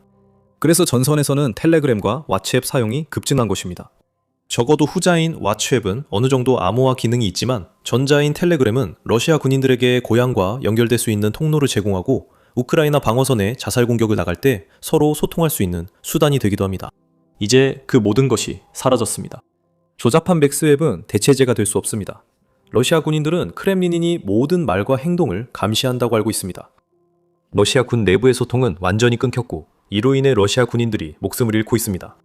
포스뉴스는 러시아 대드론 부대원들이 크렘린에 영상 호소를 했고 텔레그램이 임무에 필수적이라고 언급했다고 강조합니다. 우크라이나에서 러시아 군인들이 가장 큰 위협으로 드론을 꼽는 것은 마침 1월 한 달 동안 우크라이나의 드론으로 인해 러시아군이 3만 명이 사망했으며 이 모든 사망자는 우크라이나의 델타 시스템에 업로드된 영상을 통해 확인되었습니다. 텔레그램이 사라지면 러시아 대드론 부대는 우크라이나 드론 정보를 현장 병사들에게 즉시 전달하지 못해 더 많은 러시아 군인이 목숨을 잃게 됩니다. 푸틴은 우크라이나가 한 달에 5만 명을 러시아 군인을 격파하도록 자신의 군대가 우크라이나의 목표 달성을 돕는 지름길로 내몰았습니다. 이 드론 문제는 러시아에도 존재합니다. 우크라이나의 장거리 드론이 러시아의 석유 산업에 큰 피해를 주었고 러시아 군사력을 내부에서부터 체계적으로 약화시켰다는 것은 비밀이 아닙니다. 러시아 베고로드 접경 지역의 주지사인 베체슬라프 글라드코프의 말에 따르면 텔레그램 채널이 느려지면 작전 정보 전달에 영향을 줄 수 있습니다.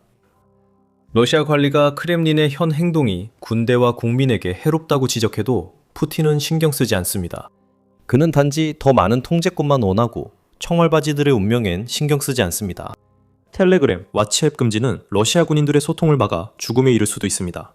이는 우크라이나 드론의 위험만큼 직접적이지는 않지만 군인들이 더는 소통하지 못하기 때문입니다.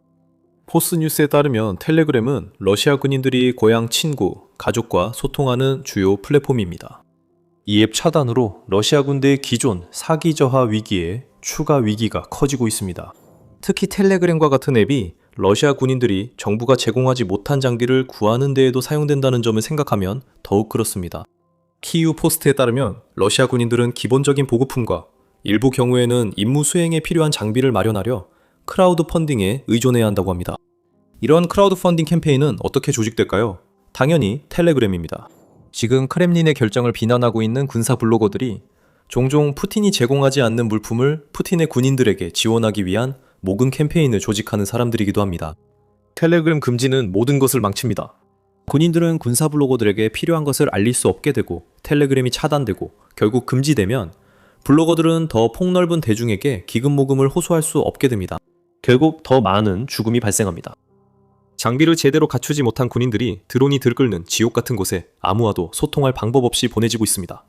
이것은 푸틴만이 만들 수 있는 공포로 그는 우크라이나가 아닌 자신의 군인들에게 고통을 주고 있습니다.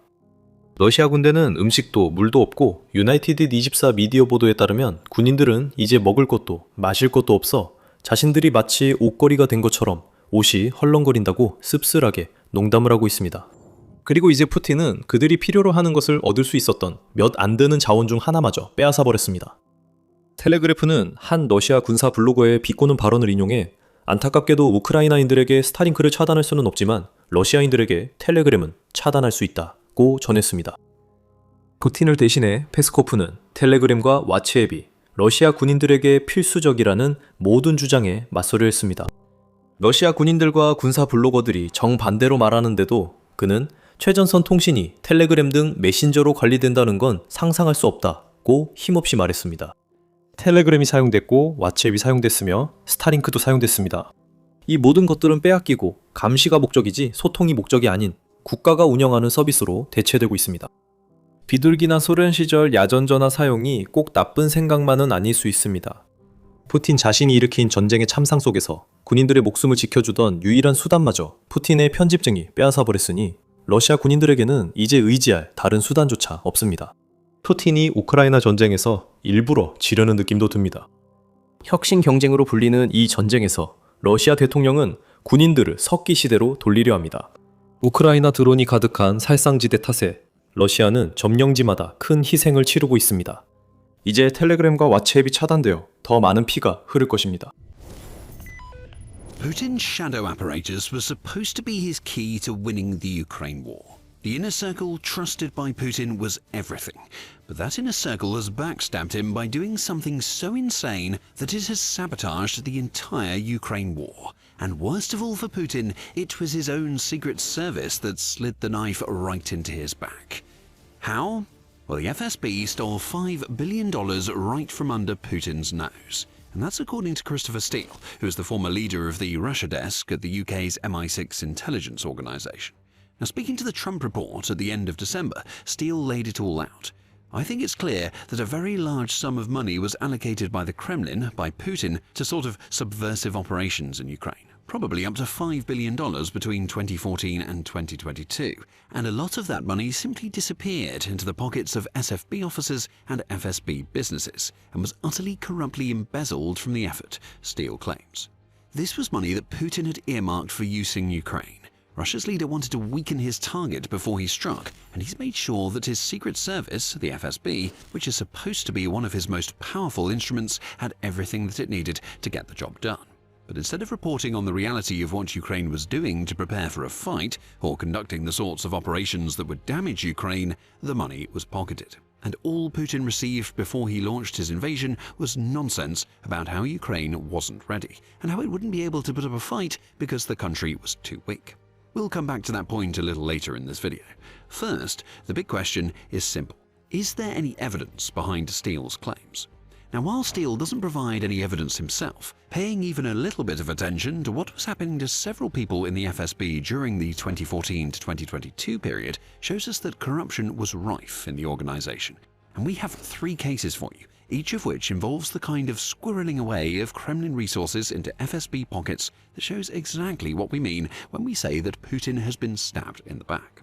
Now, first, we take you to July 2017 and the eruption of a massive scandal in the FSB.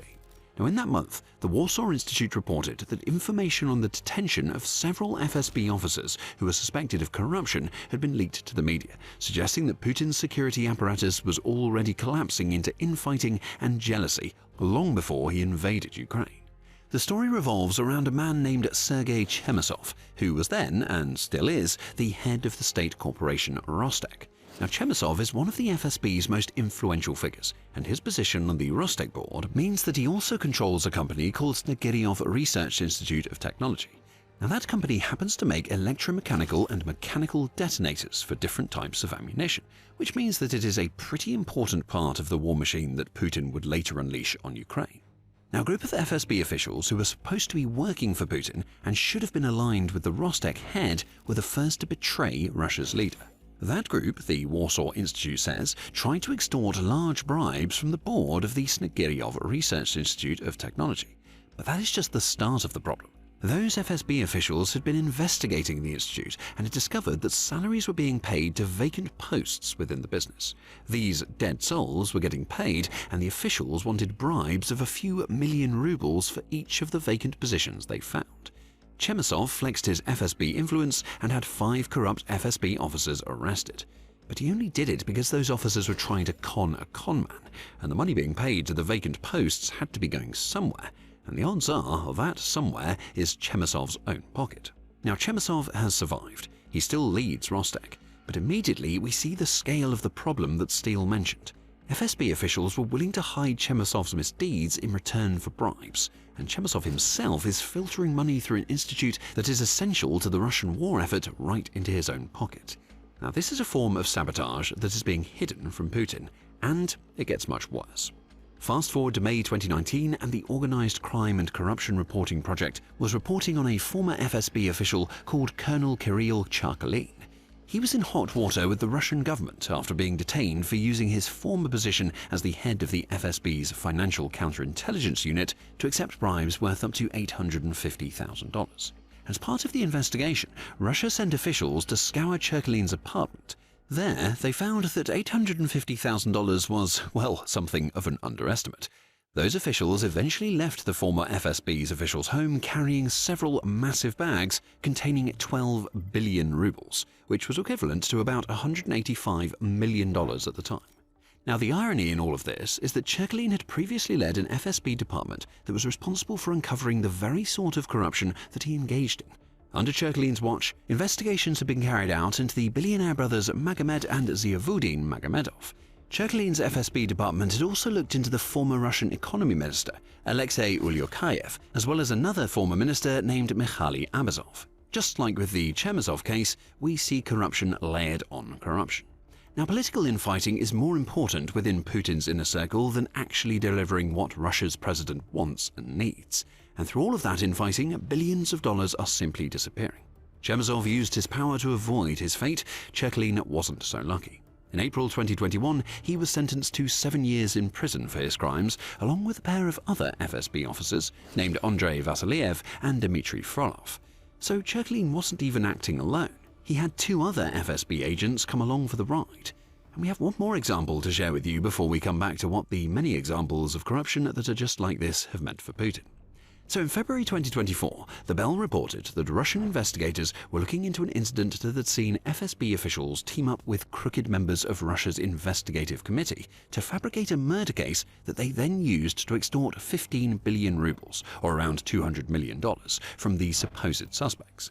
The FSB accused the co-owners of one of Russia's leading household appliances companies, Merlion, of hiring a veteran of Putin's earlier war in the Donbass to kill their former CEO, Vyacheslav Simonenko. The 3 men, Oleg Karchov, Vladislav Mangutov, and Alexei Abramov, were claimed to have offered the unnamed hitman a $5 million bonus if he managed to kill Simonenko by launching Molotov cocktails at his house.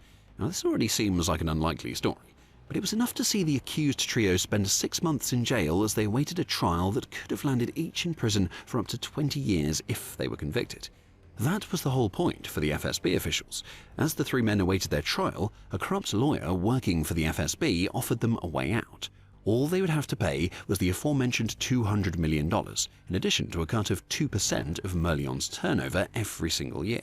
And what the FSB officials didn't expect was that the businessman would refuse, with the fallout of the whole affair revealing that an entire gang of 24 high-ranking law enforcement officials had conspired to get paid rather than do their jobs as Putin ordered them to. And that's the point. Not all of these 3 cases are examples of FSB officers stealing money that was directly intended for destabilizing Ukraine. But what each case shows us is that the FSB is rotten to the core and has been since long before Putin invaded. FSB officials seem far more concerned with lining their own pockets than they are with supporting Putin's war effort. And that, in its own way, is a form of decade-plus-long sabotage that has rocked Putin's war machine from the moment he sent his troops into Ukraine. Now let's talk about that moment for a few minutes. Earlier, we told you that the rampant corruption in the FSB meant that Putin went into the Ukraine war with a head that was filled with nonsense. That happened because Russia's leader trusted the FSB. Now, this organization, which was clearly supposed to be infallible, was falling apart right before his eyes, and he couldn't even see it. And make no mistake about the FSB's importance to the Ukraine invasion. As Steele points out, it was the agency out of all that Russia has that was supposed to have the lead in the build-ups to the Ukraine invasion. Certainly, before the war sort of full-on came in 2022, the FSB was the lead agency in Ukraine covering Ukraine, Steele says. And rather than doing what Putin wanted, the agency told their leader what he wanted to hear. The $5 billion in lost money came with the added bogus bonus of the FSB telling Putin, yeah, it was fine to invade Ukraine. It'll be a walkover. You'll be welcomed as victors and liberators and so on, Steele says the FSB told Putin. So as the money was being stolen, this was the same organization that was telling the Russian leader that there was an entire alternative political structure in Ukraine that was waiting to take over and would happily do so under the Russian thumb. It was all lies. FSB sabotage to keep the gravity train rolling while officials did everything in their power to avoid having to deliver anything that even resembled the bad news that Ukraine was more ready than anybody ever expected before February 2022. Putin certainly trusted the FSB enough to keep pouring the money in. In August 2022, Business Insider reported that the FSB's Ukraine unit had been expanding in size since 2019 to the point where it contained 160 officers when it had once had 30. That alone tells us that Putin had been plotting the Ukraine invasion for years before he pulled the trigger, and it was the FSB that was supposed to let him know what he needed to do to make the so-called special military operation a success. But while the Kremlin built, the shadow apparatus sabotaged, and frankly, that shouldn't have come as a surprise to anybody. Lying is in the FSB's nature. The agency has long been accused of conducting hoaxes and making false accusations, though this was all supposed to be in the service of Putin's ultimate goals. And as the New York Times says, the FSB is more a political tool for Putin than it is any sort of serious law enforcement agency. The entire organization was born from the ashes of the KGB that gave the world Putin, and it has the same habits of blaming others for the crimes that it commits. We saw plenty of that in the 3 cases we discussed earlier, when it was so often FSB agents using supposed crimes to leech money out of the Russian system. Putin himself got in on the act plenty when he was Russia's prime minister back in 1999. He blamed Chechen militants for a series of apartment bombings in Moscow. Those allegations blew up in Putin's face when citizens from the nearby city of Ryazan found bags of what looked like explosives inside their building. The FSB was forced to apologize, though it still claimed that the bags contained nothing but sugar and were used for an anti-terror drill. In the end, Putin got what he wanted, which was opening the door for a new Russian attack on Chechnya. But unknown to him at the time, Putin had made a rod for his own back. The FSB that he built on lies and bribery is just doing what he built it to do. With that context, the knife in Putin's back is one that he should have seen coming. Of course the FSB would lie to Putin. They'd seen him do the same to get what he wanted in Chechnya, so FSB officials lied when it became clear that Putin really wanted to invade Ukraine. And as they lied to him about what invading Ukraine would really require, the officials made sure their pockets were being lined so they would be financially secure against the absolute storm that they knew was coming. Now, some of those FSB officials have been caught in their corruption, but the real question is how many haven't been caught. We may never know the answer to that question, but we do know what the FSB's corruption has done to Putin. Back in 2014, Putin claimed that Russia's forces could take Kyiv in 2 weeks if they wanted to. Russia's president would have believed that, just like he thought it would only take a couple of weeks, if not just a handful of days, to take Kyiv in 2022. It's 4 years later, and Russia is still nowhere near defeating Ukraine. Putin has sold a bill of goods, and he bought it happily because it contained all that he wanted to hear. Of course, we can't always attribute to malice what can be explained by incompetence. As the Washington Post says, it wasn't just the corrupt inside the FSB sliding the knife in and purposefully misleading their president. In the days leading up to the Ukraine invasion, the FSB had sent messages to its informants in Kyiv that it was time to leave their homes. Russia was coming, and Kyiv would be a war zone in a matter of days. One intercepted message even showed an FSB official telling one of those informants to have a successful trip. That's how confident the FSB was. It may also explain why so many of its members thought that they could steal from under Putin's nose. Rather than actually doing their jobs, these officials appear to have simply assumed that Ukraine was there for the taking. Russia would win easily, and that would mean that their corruption wouldn't matter. Putin would get what he wanted. However, as an unnamed US official who spoke to the Washington Post put it, the Russians were wrong by a mile about the strength of Ukraine's defense. That official added they set up an entire war effort to seize strategic objectives that were beyond their means. Russia's mistake was really fundamental and strategic, fundamental being the key word here. Russia didn't even get the basics right, and it's all because the FSB was plagued with wishful thinking. As the organization received polls telling it that many of Ukraine's citizens were willing to fight against Russia, the FSB delivered rosy messages about the ease of the upcoming invasion to Putin. It was the FSB that championed the lightning assault plan that we saw fall apart during the first few weeks of the war. Ultimately, the FSB stabbed Putin in the back by sabotaging his war plans before they were even put into action. The plans themselves were faulty, and Putin had no idea until tens of thousands of Russian soldiers were dying, and he was left wondering why the Kremlin's cash hadn't been enough to warn him of what was coming. But Putin knows better now, right? The corruption has been stamped out, even if it came too late to stop him from making crucial mistakes in Ukraine, surely. Well, the answer is no on both accounts. Corruption, fraud, embezzlement, or whatever you want to call it, is so baked into the Russian hierarchy that it has simply become the way that things are done. In January 2024, a trio of FSB officers were arrested on charges related to accepting 5 billion rubles, or about $55 million in bribes. Alexander Ushakov was charged with creating a criminal group using his official powers, while 2 accomplices, Sergei Manishkin and Alexei Tsaryov, ended up under house arrest for throwing their co-conspirator under the bus. Just 4 months after that, a former FSB officer was sentenced to 9 years in prison for accepting a $1.7 million bribe from a hacking group. Grigory Tsaregorodtsev, who hilariously was supposed to be specializing in combating online crime, said he would protect the hacker group from the authorities in return for the money.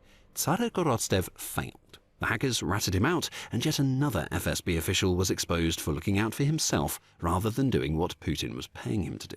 Even now, the Russian war machine is plagued by corruption on a scale that is causing Putin's Plan B for the Ukraine war to fail after the FSB so spectacularly screwed up Plan A.